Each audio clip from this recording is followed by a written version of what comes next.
Salut Booktube, je vous retrouve pour une vidéo un petit peu plus légère par rapport à ce que je peux faire d'habitude, puisque ici pas de discussion existentielle, pas de rage, en tout cas peut-être un petit peu parce que c'est mes vidéos, mais voilà, mais ça va surtout être assez drôle je pense, puisque de temps en temps j'aime bien m'aventurer sur les autres éditions sur Goodreads. En fait sur Goodreads il y a toutes les éditions internationales et on peut voir toutes les couvertures, et des fois, vraiment, je comprends pas. Il y a vraiment des fois des trucs où je me dis mais pourquoi vous avez fait ça?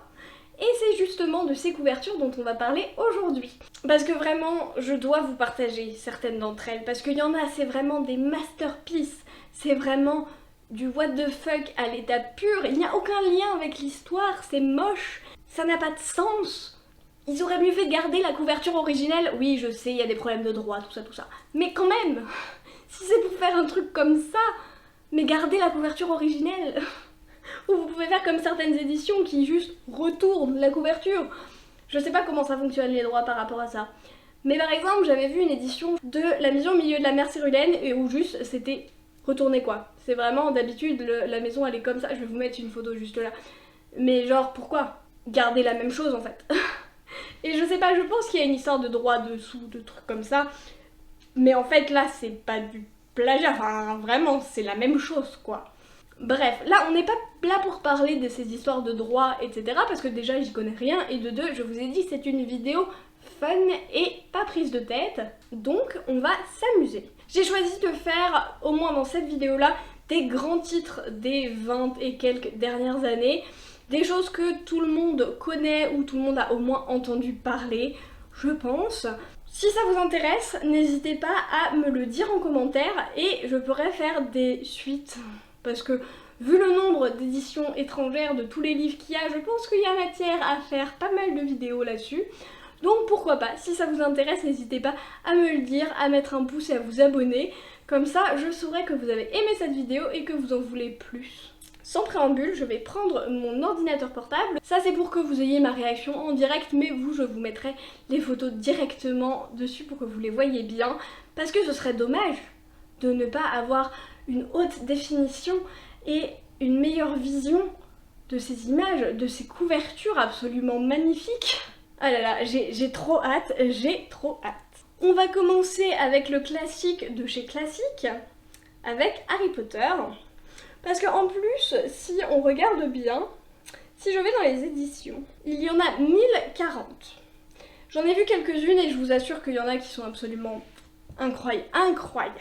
Il faut savoir que sur Goodreads, si vous voulez être absolument psychorigide sur votre nombre de pages, vous pouvez, si vous avez une édition par défaut qui est enregistrée, vous pouvez trouver l'édition qui vous correspond dans les More Editions et mettre Switch to this edition, et donc ça va vous mettre cette édition là pour vous spécifiquement et donc le bon nombre de pages si vous, comme moi, vous êtes psychorigide, ou sinon si vous l'avez en physique, vous pouvez toujours faire sur l'application téléphone, il y a la petite caméra au-dessus de la recherche, enfin à côté à droite de la recherche, et vous pouvez screener le code barre et ça vous mettra directement la bonne édition.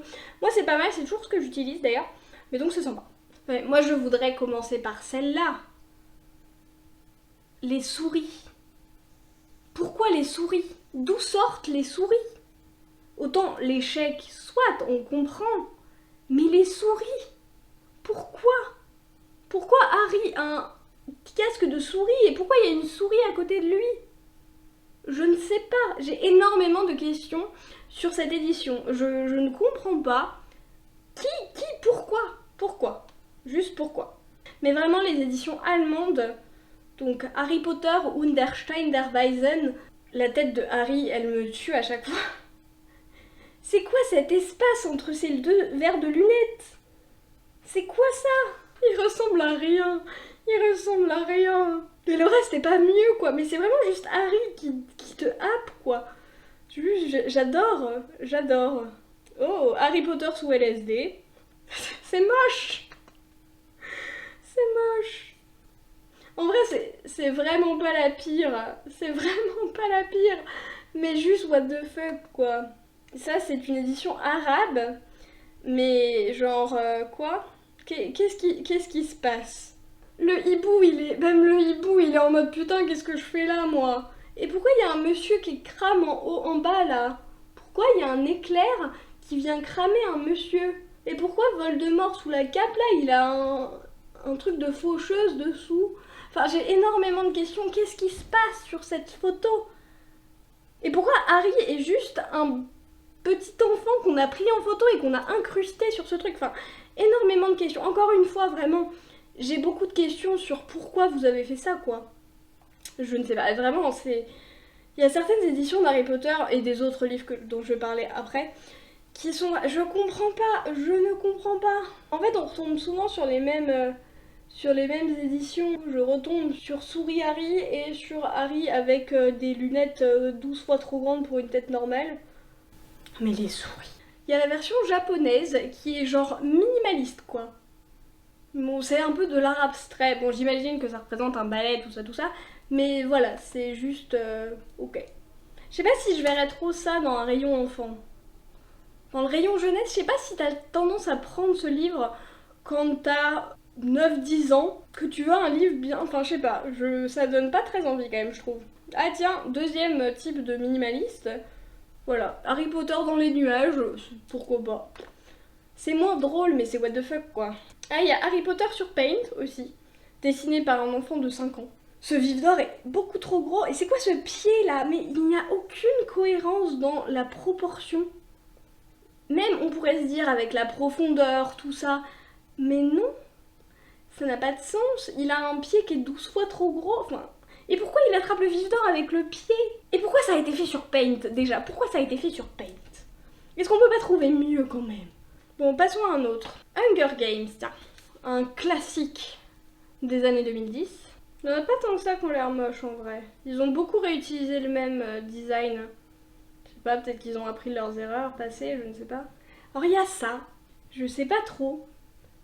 Enfin je sais pas, ça crie pas Hunger Games, ça crie un peu les éditions d'Arkis à l'époque qui étaient moches. Je sais pas, ça crie pas trop Hunger Games je trouve quand même, c'est... Voilà, déjà les vrais visages sur les couvertures j'ai du mal.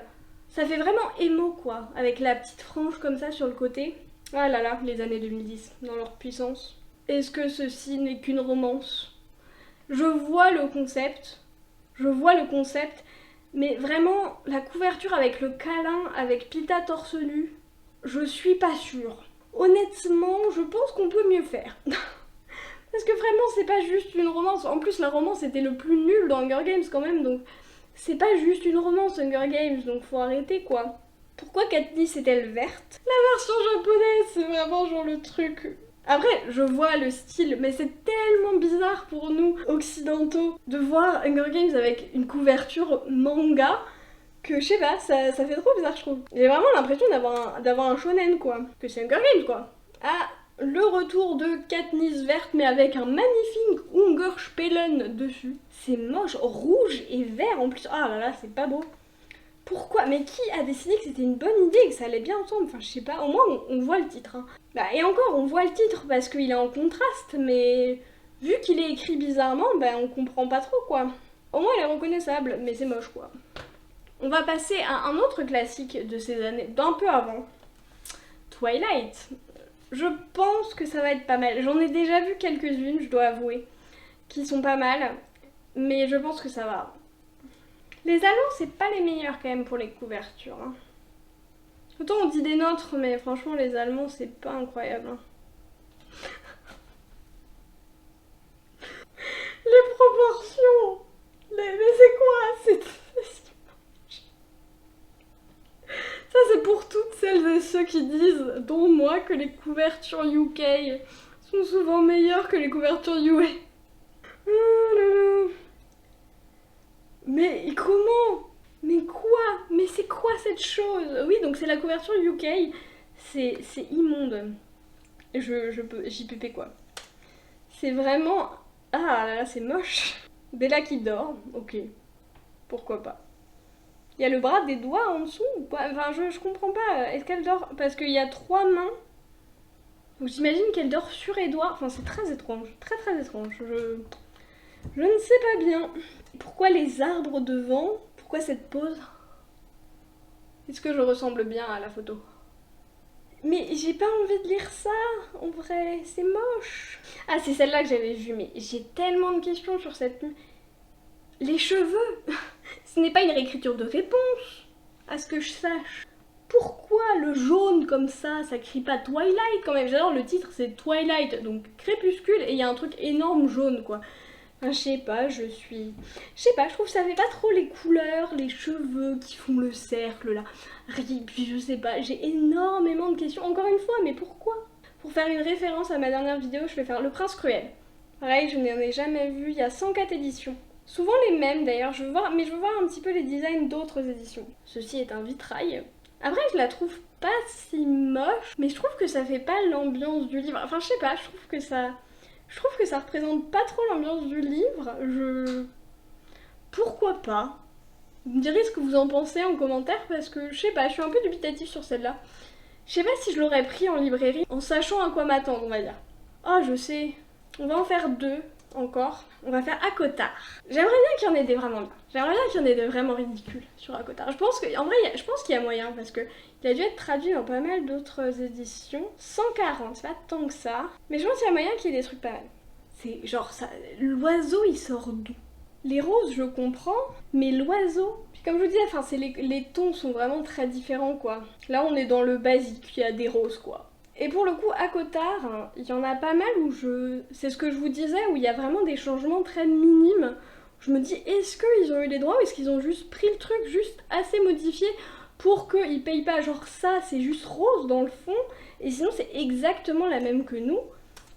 Sauf que nous c'est rouge et là c'est rose quoi. Chasse simulator. Mais pourquoi? Encore une fois, je comprends. Mais pourquoi? Le réalisme du truc quoi, il y a vraiment les taches de sang. D'ailleurs la biche de gauche, on ne voit pas les flèches qui l'ont tuée. Que l'autre on a 2 flèches dans la tête là, mais celle-là on ne voit pas. Heureusement qu'il y a les petites épines sur les côtés pour bien te montrer que tu lis Akottar quoi, parce que sinon... Franchement, on met ça pour Hunger Games, ça passe hein.